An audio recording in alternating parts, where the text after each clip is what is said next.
The pros and cons of inline 5-cylinder engines. 5-cylinder engines are featured in some of the world's coolest and best-loved performance cars, from the iconic and rally-dominant Audi Quattro to the second-generation Ford Focus RS and the mighty Volvo 850R.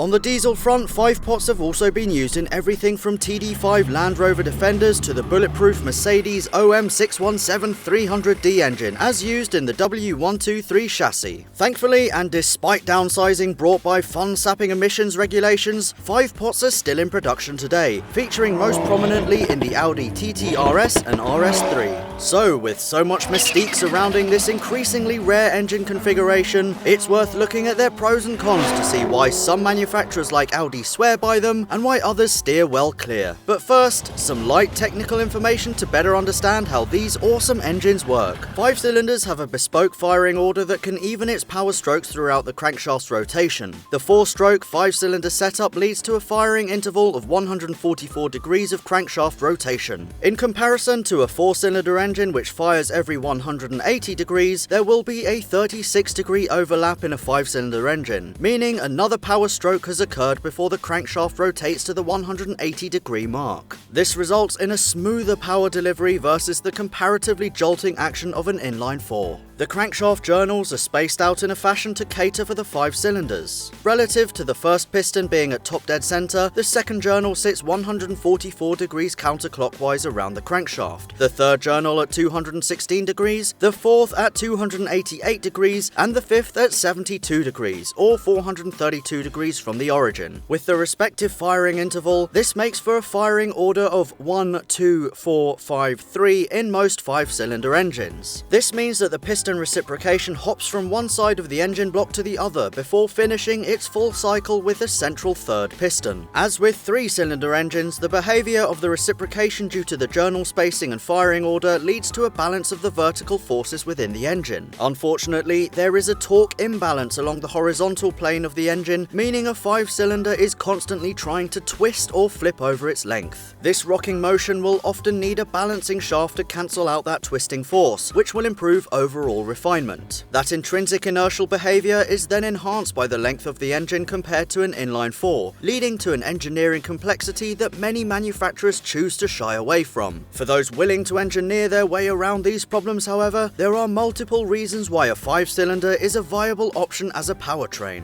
For starters, being shorter in length than an inline-6, they can be mounted transversely much more easily. This opens a window for the implementation of a powerful 5-pot in smaller cars within a manufacturer's range. The punchy Fiat Coupé 20-valve turbo from the 90s is a great example of this, producing around 220 horsepower from its 2-litre engine, while the more modern 5-cylinder cars like the turbocharged 2.5-litre TTRS and RS3 are able to punch out a figure almost double that. As we already know, the delivery of power is smoother than that of an inline-4, which makes for the buttery ascent in revs that the 5-pot is renowned for. This is further enhanced by the vertical balance of the reciprocating pistons, and when combined with the added potential displacement over a 4-cylinder engine, there are plenty of turn-ons that justify the choice of these power plants by the likes of Audi. Another advantage of the 5-cylinder is that it sounds like a baby V10, which is yet another reason why cars with this engine layout have found a permanent spot in our hearts. So, in summary, 5-cylinders are awesome because of their smooth power delivery, wonderful noise, and the fact that they're small enough to be mounted transversely. Where they're not so awesome is the fact that they feature a plane imbalance which requires a balancing shaft, which in turn makes them more complicated than the smaller and easier to package 4-cylinder. Then there are fuel economy and emissions concerns to remember versus the inline-4, but when an engine sounds this good, you just know that it needs to be celebrated no matter how complicated or thirsty. If you love the 5-cylinder engine as much as we do, be sure to tell us why in the comments, and don't forget to give this video a big thumbs up.